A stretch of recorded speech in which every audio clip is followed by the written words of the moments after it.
Hey guys, welcome back to my channel. I am Tommy Zamp, and today I wanted to go over my top 5, count them, 5 favorite Zeppelin riffs off of Zepp 2. Okay, so let's get into it. So guys, if you're new to my channel, thanks for checking this out. I play guitar and get the lead out, and we are a Led Zeppelin tribute act, and we tour all over the country. We do about 130 shows a year, and probably coming to a town near you. So make sure you check it out. Come say hi.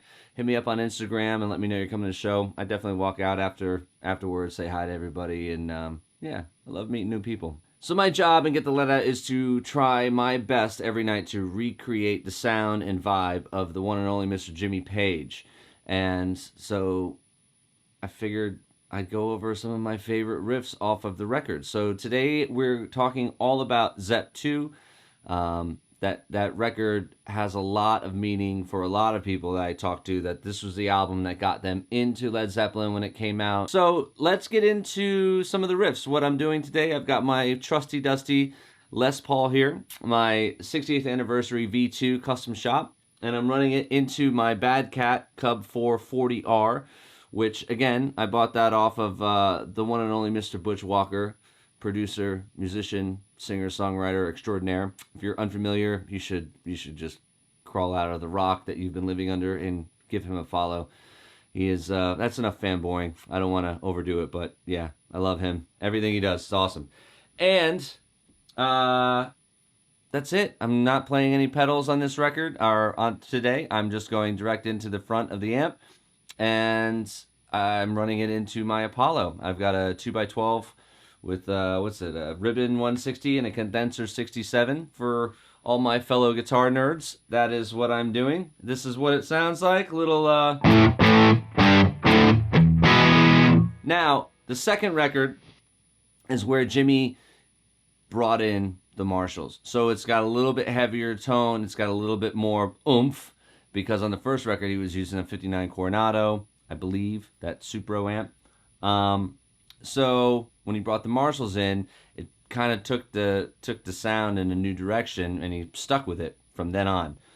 He's been a Marshall cat, and he uses orange and Vox as well here and there, but primarily Marshalls, the like a 69 Super Lead 100, which are phenomenal amps. Any of the late 60s, early 70s Super Lead 100s are amazing, and they all sound different. You can get two of them side by side, and they just sound different. So they're unique to themselves. Anyway, this is what I'm using today. Let's get into some of my top 5 favorite Zeppelin riffs. Coming in at number 5, so you might be pretty surprised at the order of this list. I'm almost willing to bet that you're not going to think that my 5th favorite riff is going to be this.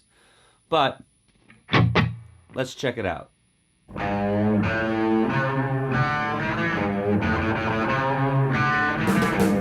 Man, when that guitar comes in, it's attention grabbing right off the bat.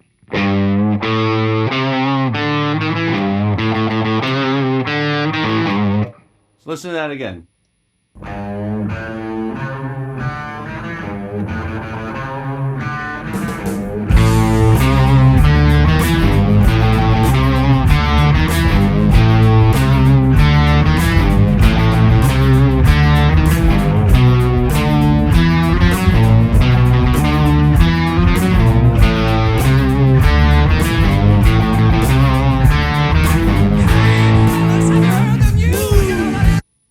Such a cool riff, such a fun riff to play. So let's check out that riff real quick. So it starts off on that G note and is bending into the A, right? And it's going bow, bow. And I think those are all down hits. At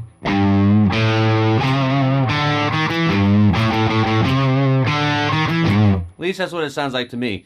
And then from there he moves up a whole step. So it's going from this. All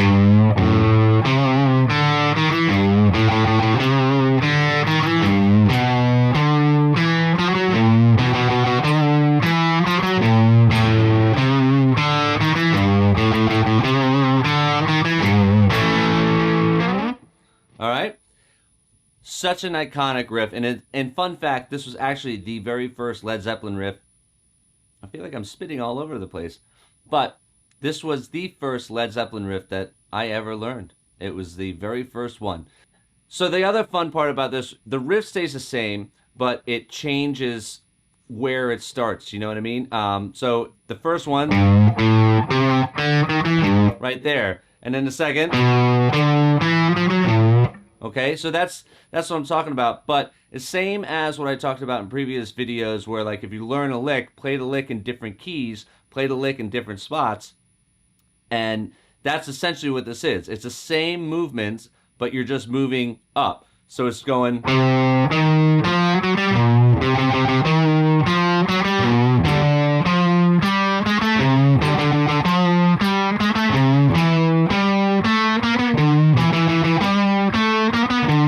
Okay? And then right before the solo, he's just jamming on that E, but if you pay attention to the timing of it, right before the solo comes in, right, is going. Okay? So this is how it's counted out. 1, 2, 3, 4, 2, 2, 3, 4, 3, 2, 3, 4, 4, 2, 3, 4, 1, 2, 3. All right, so let's find out in the record, and I'm gonna play along with it so you can see it, because that's a crucial section, and you don't want to overshoot it. You know what I mean? 2, 2, 3, 4, 3, 2, 3, 4, 4, 2, 3, 4, 1, 2, 3. Okay, so this. Like I said in the last video about all the Zepp 1 songs, like, there's little nuances that are they're weird, but they work, right? And the way they're played, it might not make sense mathematically, but it makes sense to the ear, and it makes sense for the song. So there's a lot of little things to pay attention to in Zepp tunes. But that's my 5th favorite riff. And it obviously is going to lead into my next favorite riff on the record, which, if you're not familiar and you haven't listened to the radio at all in your life and never heard these songs back to back, then I'm sorry, but they just go so well together. With a purple umbrella and a 50-cent. Here's the riff.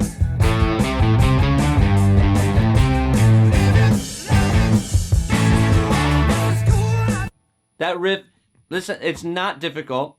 It's in A.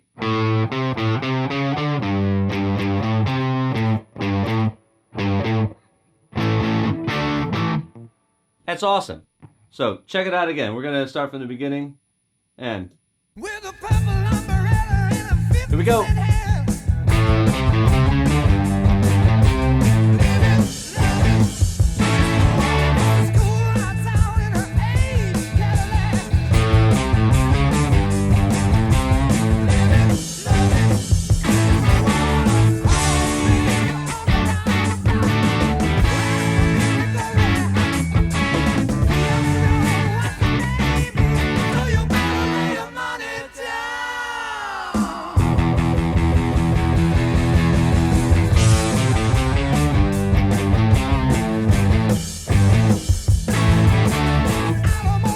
Okay, so a couple things to pay attention to in this track.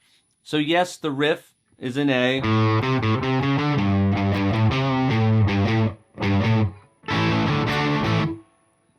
The chorus, D to A. Right? Back to D, go to E.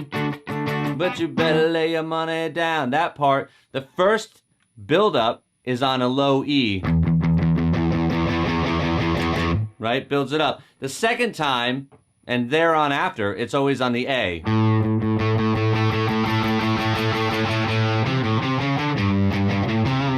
So that's what I'm talking about. There's little things that go on in these songs. So the first one builds up on the E after the snare hit. And then it moves on from there. And then the next, those hits coming in afterwards are all on the A.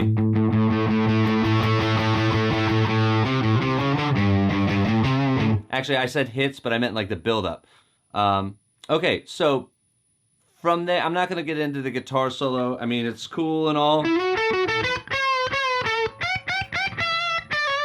But that's for another video. We're just talking about the riffs, man. Just the riffs.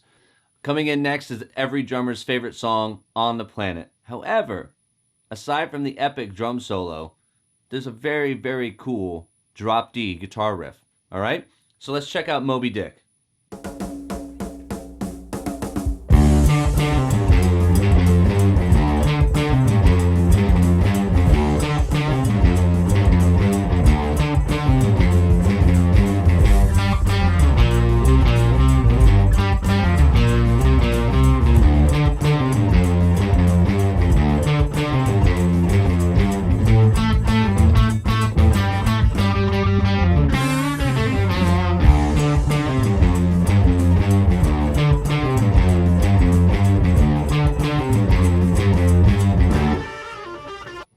So that riff alone is pretty righteous, right?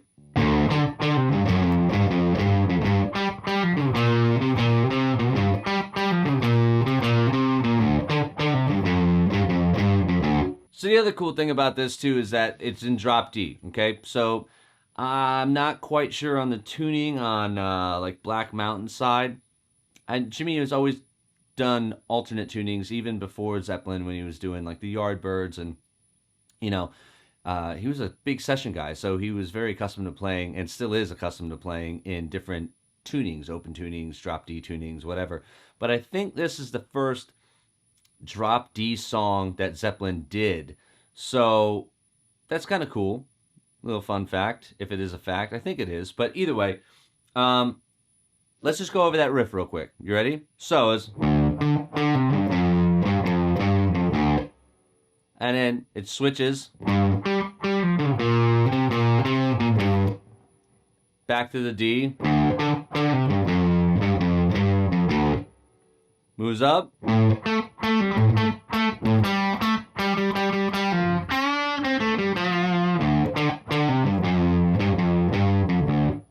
that's the riff. It's fun, it's very short, and it kicks back in afterwards. There's all the little in between, the licks and stuff like that, which are awesome. But again, this is just the riffs of the tunes, okay? So once the whole drum solo is over, drum solos, am I right? Go make yourself a sandwich, you know, have a cup of tea. Oh, the band can come back in. Awesome. Comes back in at the same riff. But drummers, just know I'm just joking. Even Derek knows it's a joke. So I love drummers. I love Moby Dick. Drum solos are awesome. Don't send your hate mail my way, okay? But yeah, the riff comes back in at the end of the song, and it's pretty simplistic. There's not much going on, not much to talk about. It's a killer drop D guitar riff. All right, moving on. Number 2. All right. Okay, coming in at the number 2 slot for me is Bring It On Home. Now, it starts off very like, kind of drudgy. You know, a little bluesy thing. Robert Plant's got a harmonica going on. But what's so great about this riff is when it comes in, it's the most powerful thing you've ever heard starting off. You know what I mean? It elevates it from 0 to 1,000. Like that. All right? So let's check it out. Here's that riff.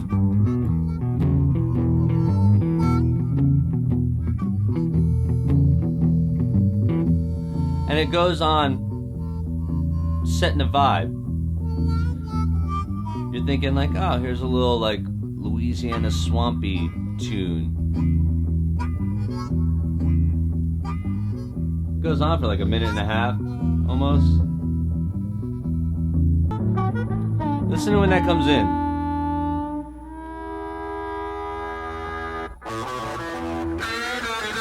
What? Are you kidding me? So, the riff goes like this.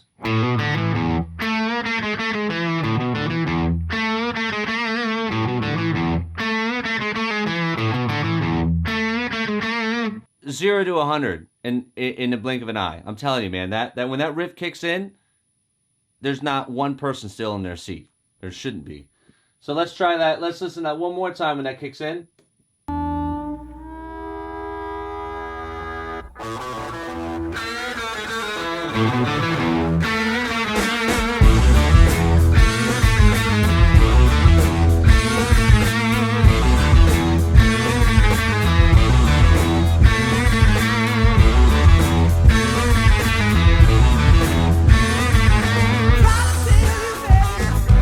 That's amazing. That riff is incredible, and if it doesn't get you moving, I don't know what will. So let's move on to the number one, in my opinion, number one riff off of Zepp 2. Okay, so for me, coming in at number one is the Lemon Song. There's just something about the way this song moves, the groove, the bass line's incredible on it. The whole thing it's a masterpiece in my opinion.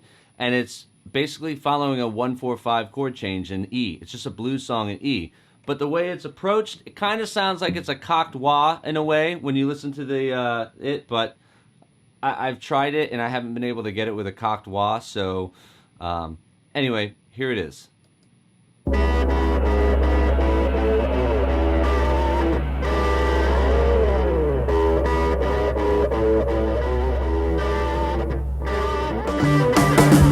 Let's do that, right? So it's starting off. He's playing the low E and the B string at the same time.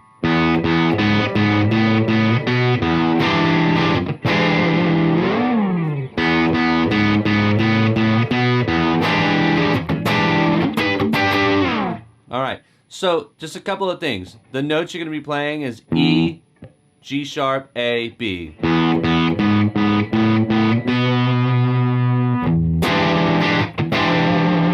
Okay, and then the hits on the end. So let's try that again. Ready?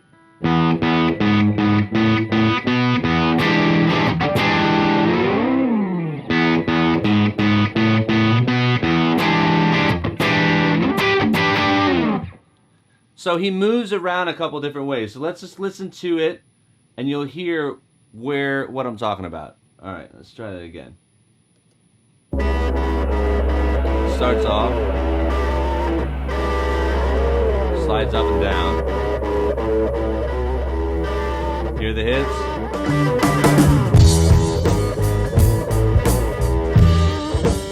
Riff. Or lick. I'm gonna quit you. So all of his movements where he's sliding up and sliding down, that's what I'm trying to hit. That's what I'm trying to replicate. So let's take it from the top. It's going to go like this. Up, back down. Here's the hits. Here's that lick.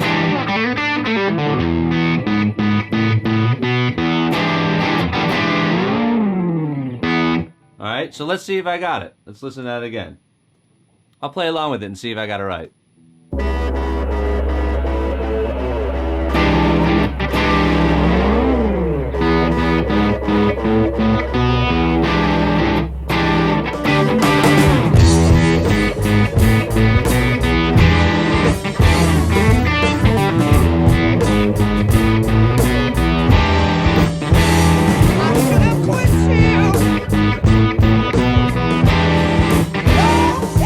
I think that last one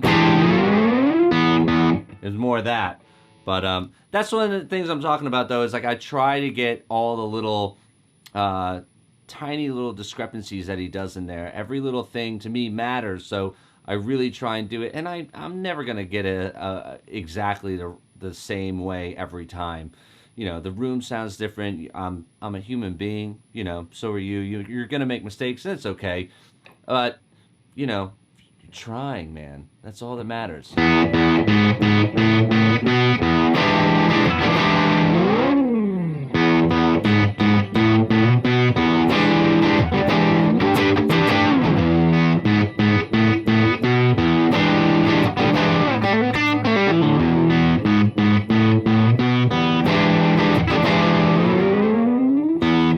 think that's it. That last one goes up like that. So one of the tricks I can tell you that I do on that song is I keep the palm of my hand rested on the bridge. This way when I'm moving around or whatever, you know, you're moving.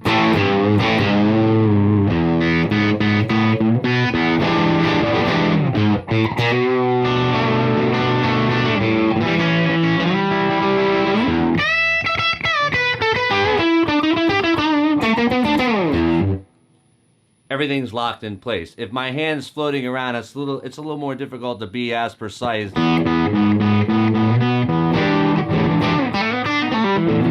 It's a little sloppier, which could be better. Those are my tricks of the trade and my favorite top 5 on Zep 2.